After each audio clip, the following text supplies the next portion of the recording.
is not Mubajje. Shobora Mubajje yatekayo ekirevu kye muki mu byekisiyaga. No, don't blame Mubajje. Noyo yennyini Kiyimba fake.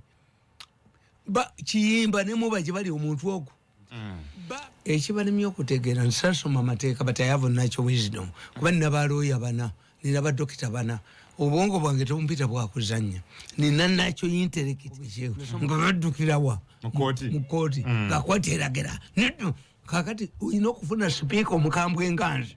Omulamuzi ne bw'aba chief justice genda obitwalire nnyoko. Baagala kupressurizinga Museveni akwate bilioni 19 azikola ki? Era abamufera bali mu nnyumba ye. Kambawulire ku Mubajje togamba nti yatunze ebintu by'Obusiraamu byaliwo nga bingi.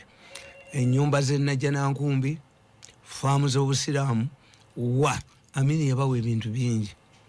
Naye ekiriwo kati temutunuulira Mubajje. Mutunuulire the whole of the political spectrum. Nti abaana bano baziga Museveni yakasasula sente meka ku church house tebangako ya kanisa.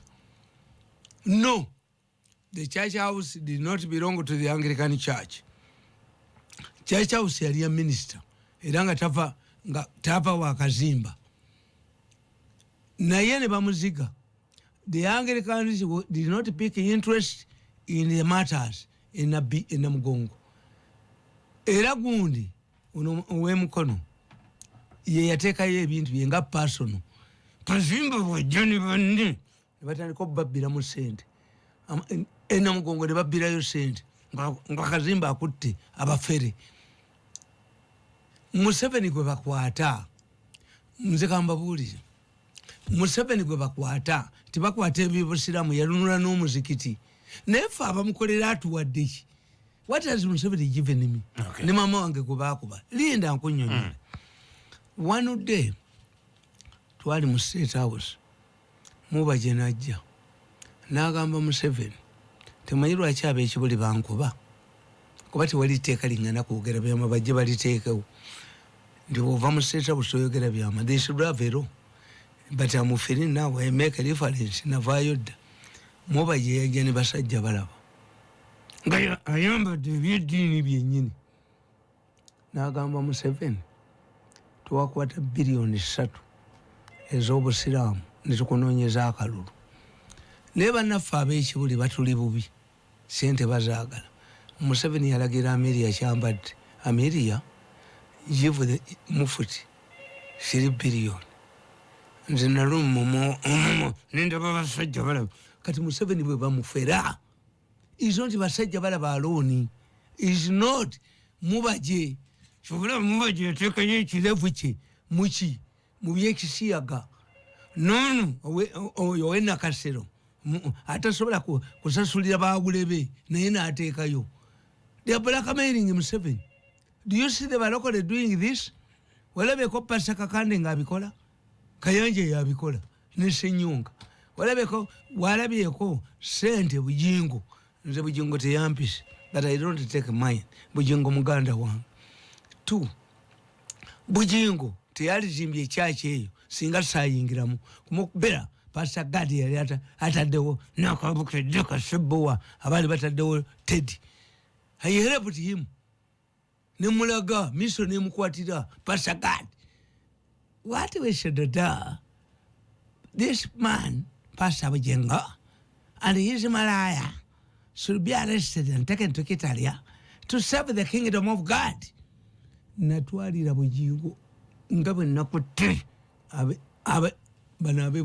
Abebukedia, Binakwata Bujing, and nobody believes it. Even if Bujingo Soto he was a liar. I have a video. Towakana. Mwenaba abadde Bukedi yatowakana. Video weeri. Kakati kyenkugamba kiri kimu. Nti don't blame Mubajje. Noyo yennyini Kiyimba fake. Kiyimba ne Mubajje bali omuntu ogwo. Baagala kupressurizinga Museveni akwate bilioni 19 azikole ki? Era abamufera bali mu nnyumba ye. Ezo tezirwayo. Simple. Nti era bazannya katemba waabwe. what I'm telling you, the speaker ye bamutwala mo. Yes, two. But yeah. Speaker and deputy speaker ekibalimye okutegeera. Tani wange yasoma amateeka ali mu parliament. Ekibalimye okutegeera nsasoma amateeka, but I have natural wisdom. Kuba nina balooya bana, nina badokita bana. Obwongo bwange tebumpita bwakuzannya. Nina natural intellect. Nasoma political science. Bw'osoma CA, institution gye baasinga okuwa obuyinza ye parliament. Nga yeetukira mu national coffers. Abalamuzi ne babalinnyamu. Ne batandika okusala emisango gy'amancoolo. Omulamuzi n'alagira mbu sente muzizeeyo ku kadaaga. Kati what the speaker and deputy speaker don't realize is that the judiciary is encroaching, is usurping, is reducing the dignity and power of parliament. Nti zaake bwe bamugoba, speaker tekyalina ki? Zaake akomawo through a resolution of parliament. Court. What does it mean? Tikakati mwe parliament omulamuzi ayisejje agambe nti zaakajje mugane, speaker agane, judgment y'omulamuzi agitwalire nnyina. I'm telling you, have you understood it? Yes. Nti speaker ne bwana bagoba ku bikiiko nga baddukira wa mu kooti nga kooti eragera kakati olina okufuna speaker omukambwe enganzi omulamuzi ne bwaba chief justice genda obitwalire nnyo. Is an American strategy. Obwami obutono bulwanira musanja, amagye amatono. The minority has defeated the majority. How comes that when you have the majority you cannot transact business? Why? Atenga muli banji. Abatono. Nti fa bateka parliament ku stand still. Tulina amagezi. Kasobera n'omukazi wo ng'alira diko. Kati fa batasobola kubozira mmere ye. Enzungu n'enganda. Kada mutulire? Bisoko de mutulire. Bwoba n'omukyala ngachi? Nga ali stubborn. Ate ffe tubakuba bankuba ebibukedde nti Mirundi yakubye mukazi we. Ozira ki? Nzira mmere enzungu n'enganda. Ekawa bere emmere enzungu n'enganda. Nenzira mu ntebe yange netebaka. Nenkwata laptop yange nenzira ku dining table nenkuba. Nengenda mu library yange. Yayita senga. Ani abalumwa? Enjala gwe. Asooka n'alya omuzizi azimba ttwe. Nekasozira n'enzungu. Kati bano. Lindako. Yes. Lindako. Osoka n'ozira emmere nganda. N'emmere enzungu n'ozira. Naye n'enzungu n'ogizira. N'ategeera nti ono omusajja alina gy'akola ki. N'olumyani. Omukazi atereera. Tulina kye tuyita mu political science tukiyita imperialism. Imperialism kitegeeza ti omuntu akwata obwongo bwo n'olowooza nti buli kyakola kye kituufu. Kakati today opposition yefuga parliament. Because these people fear to transact business without the opposition. Ti omwana bw'amanyira ddole nebula teyebaka lwaki bampagira. Kuki? Omanye ebintu bya wano. Kati I'm living on expensive drugs. Eddagala lyampeddeko. Ne ntuma omwana wange e Kenya. Ne bamugamba nti balyongeza ebbeeyi. He has to come back oba muweereze sente. I rang several people. But what amazed me, the programs of Zina mine, no Ugandan has responded, including my best friends. He's an Indian. He's a Ugandan of Indian extraction who has contributed a part, a half. Is a puzzle. Kubanga nze tuyinza kuŋŋamba nti ompa 1.7 tuyina medical care eri luddawa bagibala ku zino. Toyina insurance? Kubanga siina. No. Tekuli insurance? And insurance oyinza n'okugendayo neyegaana. Okay. Kubanga you cannot insure, a blind man cannot insure his eyes. Nze ebyenda byange bampa obutwa 5 times. Tolaba emimwa gyange. I'm surviving on Chaco. Nywa tampeko ya Chaco every day. Chaco neutralizes poison. Era nagenda kuwakakana omusajja kawakakana hospital Nairobi. Are you an ordinary person? You were supposed to die in 3 years. We're approaching 5. Sagala bakuyambe batya? Bakusondere ku nsimbi? Sagala bava ate. one of my family members, he handled it single-handedly. He is out of the country. Because bakuwulira wano. Fe waffe ku kyalo. Omusajja yalina mukwano gwe gwa trusting ennyo.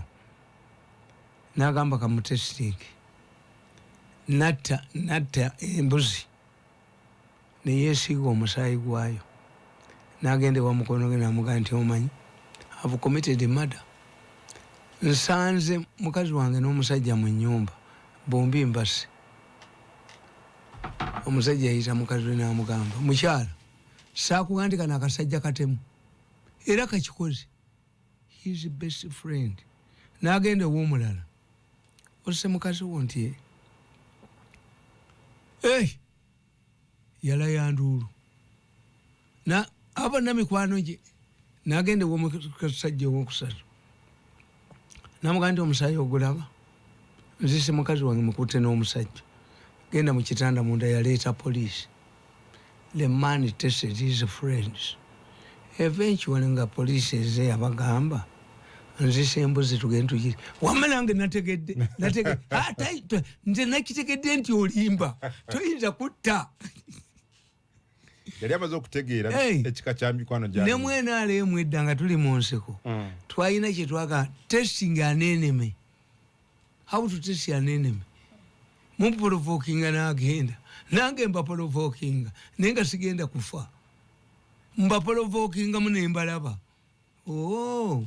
Kagasinga mbadde ngenda kufa. Bansabira kufa. Kyobala zisobola kusaba State House sente. Ndi mulwadde. Abagala nfe. Who poisoned me? 5 times. Who poisoned you? Mu State House. Who followed me? Era bana batunulira nembalaba. You killed my daughter. You hired the thugs to kill me.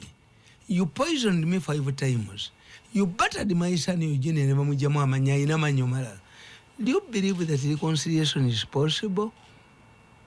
When you have Mwegala Kusokolanda, Royogera, or 2 sentences several times. What way a quarter sentence in Namuvum? Return the money. Kubanga nze ngenda kufiira mbwavu lwansonga. Singa siri musajja mukozi. 1. Basonda sente abankuba. Ne bagamba nti omusajja twamukubira bwereere. Tumuwe sente agenda akola ebibi. That's why Mwenda namuvaako. Mwenda was a champion. Bwe bazisonda ne baba abantu anyenya omutwe kinyenya mutwe ne banne. Ne basalawo bajje wange bakole ki. Bazikime ekiro banzite. Kabasadde mu motoka yange yakabonye. Kakati nze ebyange ne bindaga. Ng'emmotoka njeru eri mu ssente. Naye ng'amazzi amakyafu gagikubaga kizaayo. Ne mbakubira esimu nti abaage ssente temukola ki? Ekiro mu kafyu. Naye ng'amaze okutegeera nti gurupu emu kubanze gurupu zonna nzimonitalinga ku byuma byange. Kakati today omusajja atwala ssente zange za mirundi ena. Each Mirundi, let me use his money. Kati ali mu fix. Ayagala kusokolanda. No, you have to send. Sell your properties and give me. Why? Barite bagenda kukubasa sula. Mwaba humiliating. Basonda sente bazimpi. Nagenda nazonga anigina. Kati ate ali mu fix. Eranze mbabuli anembagamu. Nti echeze mabere.